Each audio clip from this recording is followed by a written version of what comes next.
Hi, I'm Mairi Wilson and I've written Ursula's Secret. I've always written, but then life got in the way and I spent a lot of time working in marketing and advertising and then in education. And then in 2010 I finally decided I wasn't getting any younger, it was now or never, so I turned my life upside down and reorganised things so that I could take the writing a bit more seriously. I first heard about the Sunday Mail competition about a month before the deadline and I wasn't absolutely sure I was going to enter. I went off to Spain for a couple of weeks to just have quiet time to really finish pulling together a draft of Ursula's Secret. And when I came back, I thought, right, I'm going to enter it. They wanted a synopsis and 3 chapters.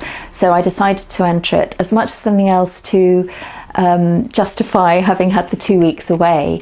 And if I'm honest, what I hoped to get out of it, because I knew a publisher was going to be reading every entry, what I hoped to get out was a no, but maybe when you've worked on it a bit more, resubmit it. I wanted a toe in the door. So when I heard I'd won, I don't think anyone was more surprised than me. I was walking back from the bank and playing with my new phone and managed to pull up an email that said Ursula's Secret had another title at the time. Ursula's Secret had won, and it was a really strange feeling because for a second it felt like everything around me had stopped, and of course it hadn't, and I felt very gleeful, but I just had to rush home, and then when I got home and back into the flat, then I was able to do the dance of joy.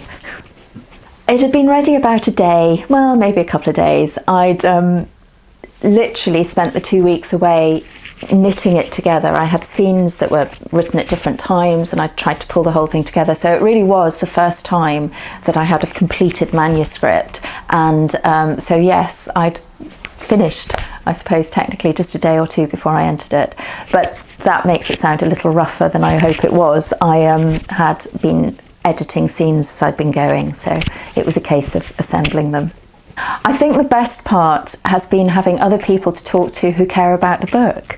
It's a really hard thing writing a novel, and it's really hard to get people to give you feedback or anything on it because it's such a long piece of work. So actually having other people who read it, who worked with me on it, who had opinions on it, that was absolutely amazing and really, really exciting. No, Ursula's Secret wasn't my first attempt at writing a novel. It was actually my 5th, and the other 4, 2 of them definitely will never see the light of day. The other 2 are going to be finished one day. No, Ursula's Secret was the one that I challenged myself to really get to the end, and if I didn't get to the end of this one, then I really had to think about what I was doing. So I put everything into finishing it.